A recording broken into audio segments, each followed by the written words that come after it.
Hello and welcome back to Here We Tow. It's Saturday and we are in the motorhome again. We're going away for a couple of nights, and this trip we're going to Exmouth. Exmouth is a town to the southeast of Exeter. Exeter's a very big city with loads to do. Exmouth, never been. Don't know much about it other than what I've sort of seen on the internet from a bit of research. But it is a coastal town. I think it does have a good sized beach, and there's a nice promenade where we can walk all the way along. So that's what we're doing, isn't it? Yeah. Yeah. There's plenty of various shops and bits and pieces and cafes there. So that is the plan. We're going to head there today and we're going to park up. I've had a look at car parks, but we'll talk about that more when we're on the road. So I'll show you hopefully some motorhome parking, and then we'll have a trot round, and then we're heading up to a CL that I've booked for 2 nights. Again, I'll show you the CL, so it might be somewhere that you're interested in as a bit of a base. And then tomorrow, Sunday, we're either going to have a bit of a quiet day, or we might go down to Budleigh Salterton, which is just further over to the east again of Exmouth. Again, nice coastal resort. So that is the plan. I'd just like to say that we've got a lot of comments and feedback on the last vlog of Woolacombe about Fudge in the garage. So Fudge is now in the motorhome, and that is how we'll be travelling. So we'll draw a line under that and take on board what's been said. So we're going to hit the road, aren't we? And yeah, we'll catch up a little bit nearer as we drop into Exmouth. So that's it, we're on the road, and Exmouth is about an hour from our house. So we're just heading down the M5. Then from the M5 we're going to be cutting off down an A road. The A road is the A376, so the A376, and that'll drop us all the way down into Exmouth. There is another route, and that's via the A30. We've used the A30 quite a bit before when we've come down round Devon. Again, it's another big road, good road. It's easy to use whether you're towing a large caravan or if you're in a big motorhome, and that's another route that will get you down there. So as we drop down the A road, we'll actually be passing where we're going to stay in the CL on the way. And then as we go into Exmouth, now I've had a look at the car parks, as I said. We're going to head to a car park on Maer Road. That's M-A-E-R, so Maer Road. And that's sort of right over to the east of Exmouth. It's sort of as you're venturing out along the coast. It's a really big car park, and it does have specific motorhome bays.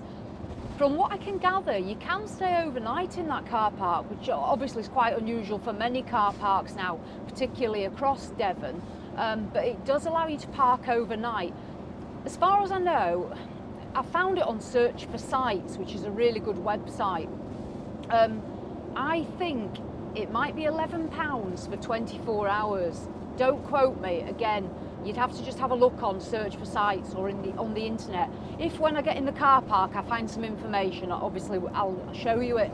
But for £11 a night, I think you can park overnight and stay for 24 hours. You can actually stay for a total of a couple of days altogether. It might even be 3 nights. So if you didn't want to stay on a CL or a site, that's another possibility. I'd imagine that's probably going to be quite busy in sort of peak times. It might even be busy this morning when we get there. It'll probably be about 10:30 in the morning when we land in this car park. But yeah, that's basically why we're going to that car park. I know there is some other sort of motorhome parking. I think it's on Queen's Drive in Exmouth. They allow some overnight parking on there. I don't know how much that is, and I think there might possibly be a length restriction. Again, it's something I'd have to have a look at physically to check the full details. There might be other parking for motorhomes. I'm sure other people that have been or that are familiar with Exmouth can maybe mention in the comments, just so that's helpful for everyone, because obviously it's always nice if people have suggestions about where they've been. So there might be something a little bit more central to where we're going. So we'll park up at Maer Road, and then it will be a case of just walking along the seafront back into the centre. It looks a nice seafront walk. I really like seafront walks, to be fair. That's probably my favourite type of walking, because it's flat and level. Jules isn't really that fussed with walking, to be fair. Are you? No. it's me that drags him along. So we'll do that. The town centre, where there's loads of shops, that's set a little bit further back. You can just walk up into that, but that's a massive area with loads going on there. So that's where we're at. So we'll get parked up, and then we'll get out on foot and explore a bit more. So this is Maer Road here on our right hand side, just where the bus is popping out. So this is where we're going to go. Oh wow, look. So if you want, you can go on an open top bus tour, look. That looks pretty funky. And that does Sandy Bay to Exmouth. 7 days a week on the hour. So there we go, if you want to go on an open top bus. I like stuff like that, actually. Right, come down here. Now the car park's going to be on our left hand side, so we'll just look out for that as we drop down. And as we go in, we should hopefully see some motorhome parking, and hopefully it will be free. So yeah, if we go in here, there we go. You can see a few motorhomes. So there we go. Right, so the motorhome bays, I think, should be over to the right, Jules. Now, it does say about the car park, the motorhome parking. It says the car park closes overnight. The car park itself closes, but you can still stay in it, but you just have to be mindful that it will be closed. So it also looks like they've got a bit of a COVID testing centre set up. So those bays are currently taken. So they've maybe stayed overnight. So I think we will have a little drive around and try and find a suitable bay for ourselves. So we'll get parked up and I'll update you about the price of the car park.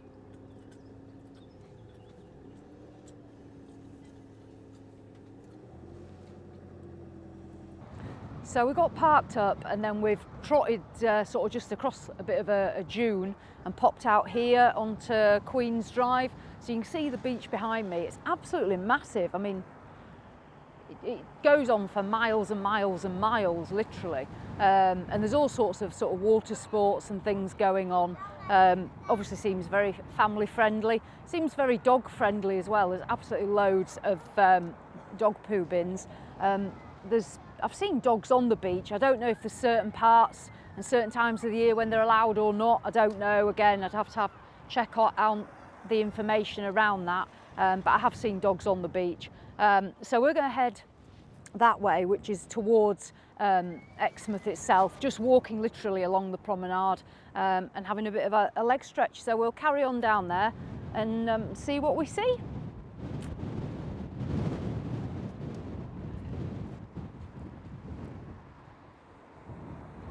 So as you come down, there's the Pavilion cafe bar, and to be fair, it's got a really nice outside seating area sort of all along here. I don't know whether you'll be able to see it on here, but there's absolutely loads of chairs, tables and benches, so that could be a really good spot just to get something to eat or a drink if you're heading down this way. So after having a good walk and being subjected to gale force winds and now looking like I've just literally been blown away at the beach, we took our own advice on this one and we've come to the Pavilion Cafe. We're sat out and it's really nice. It's an absolute sun trap as well, and all the tables are massively spaced out, so that's really good. So we're just getting a couple of drinks here, and then we'll carry on walking back down towards the car park along Queen's Drive. We might walk a little bit further out away from Exmouth, because we saw that as we walked down, and that looks quite a nice little trot to the end there, so we might do that. Fudge is just having a rest of his paws. So yeah, that's where we're at. Exmouth's nice. I would say it's really busy. I mean, this is Saturday at the end of April, and it's very, very busy. It's very busy, I'll say that. So if you're a little bit concerned at the moment about social distancing and stuff, just bear in mind, I'd imagine in summer this place will be extremely busy. It's got a nice feel to it though, it's very clean. It's a really nice place. I definitely recommend it. There's also, where we've walked on the seafront, there's a cycle lane as well all the way. So if you had electric bikes or normal pedal bikes, it'd be excellent to come with your bikes, and you could just cycle up the front as well. There weren't many bikes on the cycle lane, so that was very quiet. So that's probably a good sign for if you're wanting to come on your bikes. But yeah, really nice. The weather's been fantastic. Absolutely amazing, so brilliant. So we'll have these drinks and then we'll trot off again, and hopefully I'll get some fish and chips for lunch. So yeah, see you in a bit. Right, we've walked back up to the motorhome. Exmouth's really busy now. It's lunchtime and it is really busy. But we've got back to the motorhome. Just wanted to mention about the parking, because when we got here, all the motorhome bays were taken, and there's a COVID testing centre where some of the other parking is, so we weren't able to get a motorhome bay. I had a look to see if there was anywhere else that might be suitable, and I couldn't find anything. So what I did, or what we did, was we've taken 2 bays, but the front and the rear wheel are completely in the bay, but we do have quite an overhang, which is obviously taking that second bay. So what I did was I bought 2 tickets to cover the 2 bays and left those in the window. Now, that to me was the best option. We've come back, there's no ticket on the motorhome. Hopefully that is probably the best course of action. I don't know, obviously we're new to motorhoming, so people at motorhome a lot can again maybe pass on a bit of knowledge around that, but that was our solution to it. So there we go. What I'm going to do now is we're going to head to Darts Farm. Don't look at my windswept hair, it's like I've been in a gale. We're going to go to Darts Farm, which if we head back out of Exmouth towards Exeter on that A road, Darts Farm is a farm shop. It's meant to be pretty amazing. They've got all sorts there, including somewhere to get some food. So I know I talk a lot about food, but I'm quite into my food. So we're going to go to Darts Farm and get some late lunch. And then from there, the CL is called, stand by, I think it's Brook, hold on. We're going to go to the CL. I'll get the proper name, because otherwise I'll get it wrong and then I'll have, yes, Brook. So we're going to Brook CL. That isn't far from Darts Farm. It's almost just like on a lane across the road, really. So we won't be far from where we're staying. So we'll go to Darts Farm, get some lunch, and then we'll head to the CL. So we will see you there. So we've got to Darts Farm. It looks really busy, but there's a huge car park. So we've just parked right down here at the far sort of end of the car park. So big motorhomes, no problem. And then what we're going to do is going to walk that way, which is where Darts Farm is, and have a look and see what there is. So we will sort ourselves out and venture that way.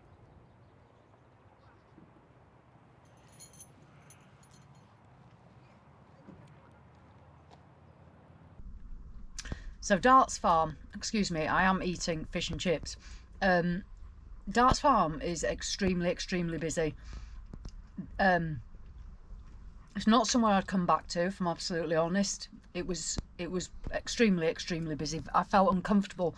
I actually haven't felt uncomfortable anywhere in the last 12 months at all, and that made me feel uncomfortable.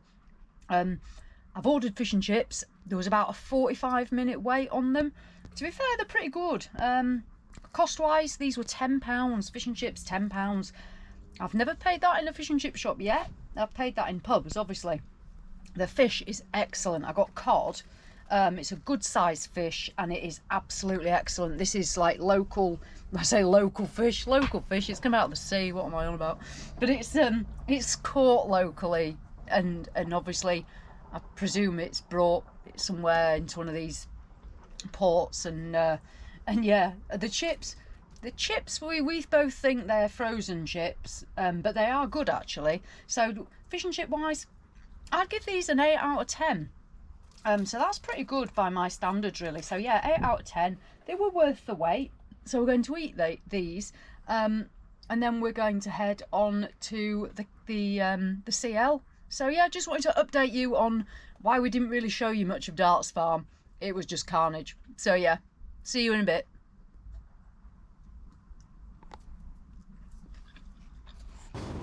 So we're heading to Brook Farm CL, which is under the Caravan and Motorhome Club site. So there'll be 5 pitches there. As far as I know, there's electric hookup. I don't know about any other facilities. I didn't massively pay much attention, because obviously we use ours on board. So I'll find out more when we get there for you. It is literally situated just off the 376. We're currently going northbound on that road, and what we're going to have to do is drive past the CL and turn around and make our way back at the roundabout at the top of the road, and then come in that way. So just be mindful that obviously if you're going to Brook Farm, that you're going to have to go up to the roundabout, turn around to come back down on the southbound carriageway, and that's what we're going to have to do. So I'll just spin you around so you can see a bit of the journey.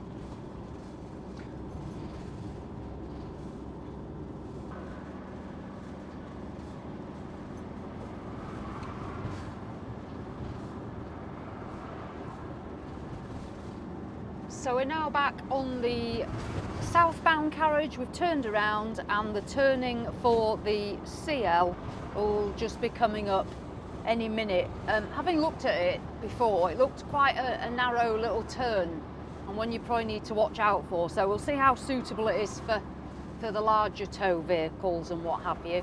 If we go just past this house, it's just going to be hit this turn here on the left. And there's a little sign that says Brook Farm B&B as well, so you'll have to watch out for that. So if you go left here, this is sort of, I say, a little bit of a pinch point there. Now we just want to carry on down here a little bit. You don't want to go all the way to the farm. On the left there's going to be some wooden gates, so we'll just have a look. It's just going to be around here, Jules, I think. So as you can see, it's quite a narrow lane. We'll go around this bend. It's certainly fine in the motorhome. I'm not sure if you're towing a smallish caravan, you wouldn't have a problem. Obviously, if you met something, you'll have a little bit more of a problem. Now, just here, there should be a gate. So I shall go and open these gates, and I'll get us in here. So bear with me 1 minute.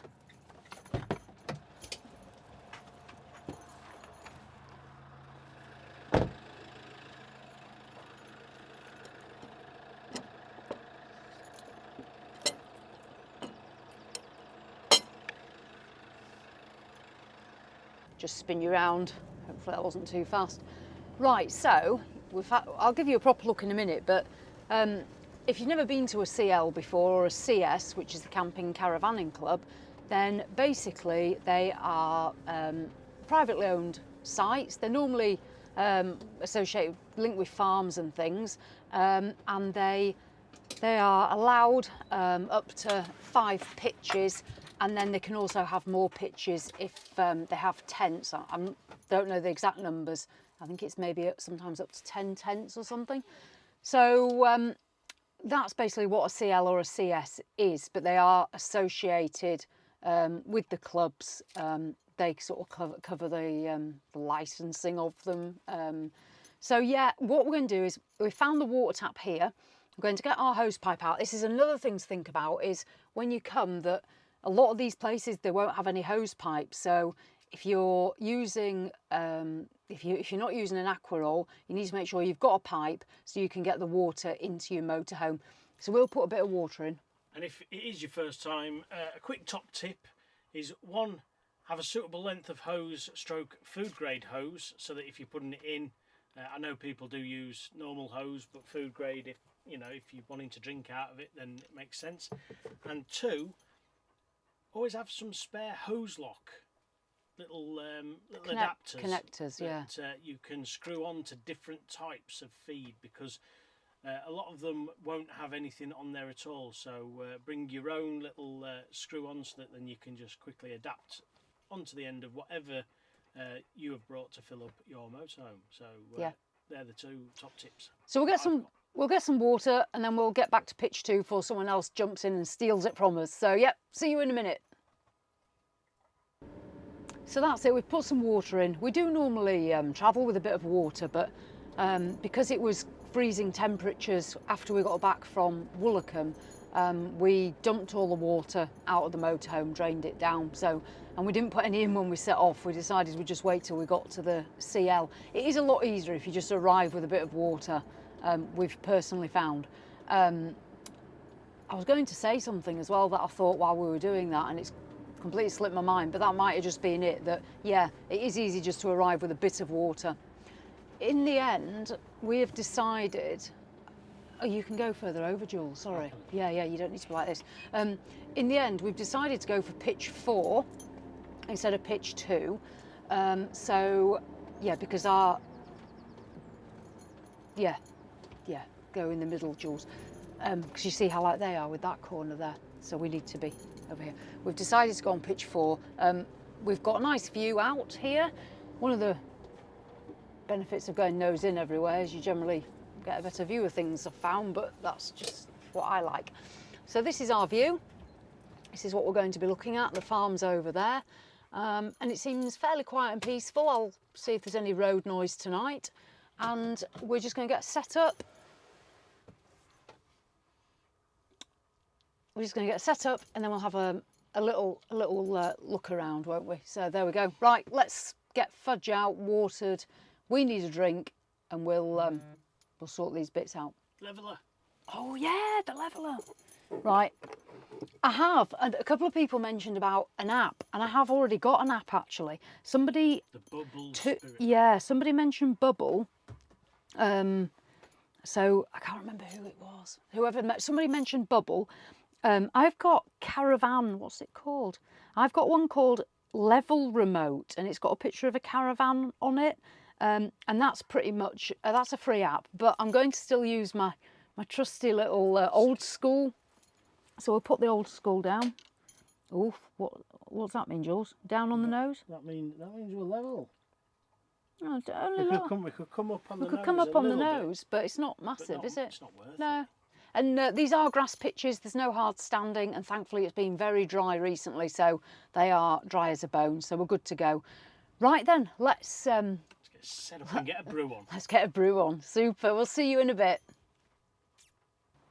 Morning, so it's Sunday. Yesterday we had a good day in Exmouth, some fish and chips on the way back, which were very good, and then we landed on the CL. Really nice CL. The owner, Philip, had a chat with him yesterday. He's a farmer. He owns the farm over there. Had a talk about the site, and we had a really quiet night here last night. There is a road, the A road. There was a bit of noise, nothing major, but you could just hear it in the background. Woke up this morning to quite a ground frost. It must have been at least -2 last night, I would imagine. We slept really well though, so no problems there. And today's plan is we are going to Budleigh Salterton, or Budleigh Salterton. Again, I've probably got that wrong. So Budleigh Salterton, which is a little bit further east than Exmouth. It's a small seaside town. Again, never been before, so looking forward to it. I've had a look for the car park, so hopefully it will work and we'll find a good car park that we can park in. Going to have a day there, and that'll be it, and then we'll carry on with our travels. So super, we're going to hit the road and we'll see you on the way to Budleigh Salterton.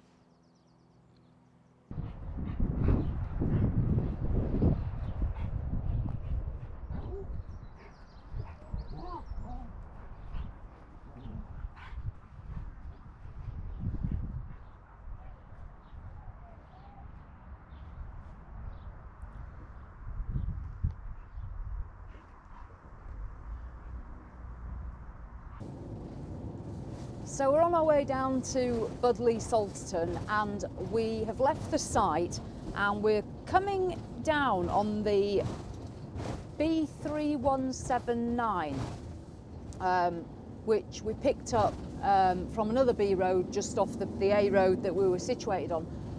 It's only about a 16-17 minute drive from the site, so it's not taking us long so far.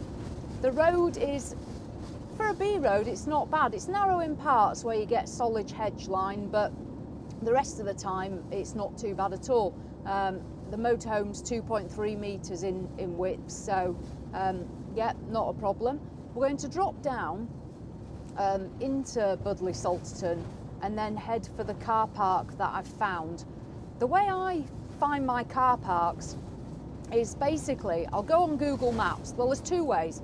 First of all, I use the Search for Sites website, so Search for Sites, and that's a really good website. They've also got an app. On the website, you can put in where you want to go and then search for that, and it'll show you various things in that area, such as car parking for motorhomes, where you can overnight in your motorhome, camping, caravanning sites, where you can get water. Oh, there's all sorts. Nice car parks that you can park in for that are scenic. So I use that, and that often it's other motorhomers that are giving advice about where they've parked and what they've found. So that's a good one. But my main go-to quite often is I will literally bring up a Google map of where I'm going and zoom in. And by zooming in, I find the car parks, how big they are, what they look like, and whether I can see any suitable bays. Then I visit the website for the car park, check about any height restrictions and whether they mention motorhomes, and then I go with that. So what I've done is I've obviously looked for the Budleigh Salterton on the map and found a very, very large car park right at the far end of Budleigh Salterton to the east, on a place called Granary Lane. We're just straight on here, Jules. Granary Lane. So that's the car park I'm going to head to. It doesn't mention any specific car parking, but what it does look like is there's plenty of spaces, and also spaces where we can probably get our overhang over, so that shouldn't be a problem. So we're literally just dropping into Budleigh Salterton now. As we go down, I'll just turn you around now. Okay, so here we go. This is dropping down. Now, I think as far as I can work out, I'm going to continue on the B3178. So that's just straight on here. I'm not taking the left turn. That'll take you to East Budleigh. So we can see the sign as we venture in. We'll probably drive along sort of the main strip through the centre, so at least we can have a look as well to see what they've got in terms of little shops and ice cream parlours and stuff like that. Because, I mean, everyone wants something different in a holiday, don't they? Some people want to just go walking, some people cycling, some people want to eat ice cream. So hopefully we can have a look. If you are interested in walking, it does look like from this car park as well, there's a really good walk right from the car park that follows the River Otter that runs alongside the car park, and that walk goes literally for miles, and it'll bring you up to a place called Otterton Mill. And at Otterton Mill, it looks like you can get a nice cream tea or a coffee or lunch or something there. So that is something to consider if you are parking in this car park. You don't just have to go to the beach. You can have a little walk up the river. I like walking by rivers, to be fair, so that would be something I'd probably do another time. We won't have opportunity today, because once we've done the sea walk, Fudge will probably be a little bit tired from that. So we'll bear it in mind for future though. So this is the road that drops down. So what I'll do is I'll catch you in a minute when we're a little bit further along. So this is coming into the town centre now. At the traffic lights you can go left for seafront parking, so if you're just visiting in a car and you want to park more in the centre, then you can follow that sign. We're going to carry on down. You can see this is the main shopping part. It looks a really nice little town centre, to be fair. There's a variety of different types of shops and what have you. So this is certainly worth walking up into the town to have a closer look. There's another car park just there on the left as well, a pay and display. Again, if you've got a smaller vehicle, a motorhome 6 metres or under would probably be fine in there. Ours is 7.4 metres long, so we're a little bit long with our overhang for a car park like that. But we're just going to drop now to the seafront, which we can see just here to our right hand side. And if we follow this along, this is going to take us down to Granary Lane. So here's the sea. It looks absolutely beautiful today. Absolutely, it's an amazing day, so I think we're very lucky. And we're going to walk back along here once we've parked up with Fudge. There is some parking on street here, again pay and display. So if you get down early, you'd be able to just park right here on the seafront. So we're just going to go up this hill.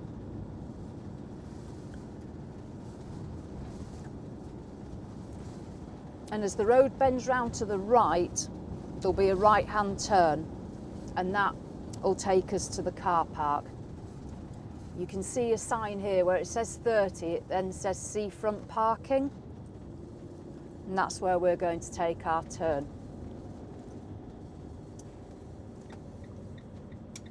So if we turn here and get a spectacular view as we turn down here.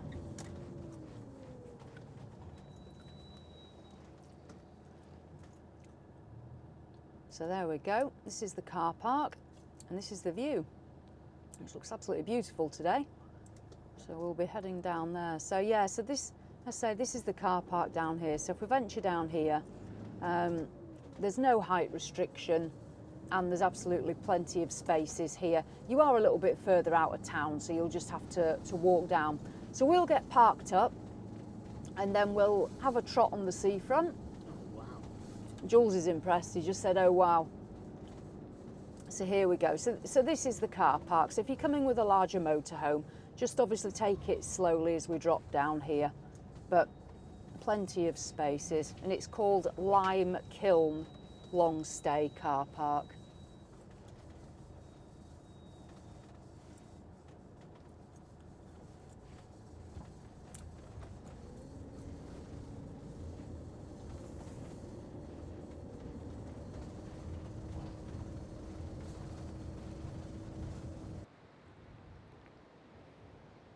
So we've literally just dropped straight onto the promenade from the Kiln Lane car park. Car parking, really good. £3 for 3 hours, so I'm happy with that. Budleigh Salterton is absolutely beautiful. Absolutely beautiful. This is a sort of seaside place I like, a little bit more sort of quiet and sedate. The sea looks amazing. It hasn't got a sandy beach, it's got these pebbles. It's very much a pebbly beach.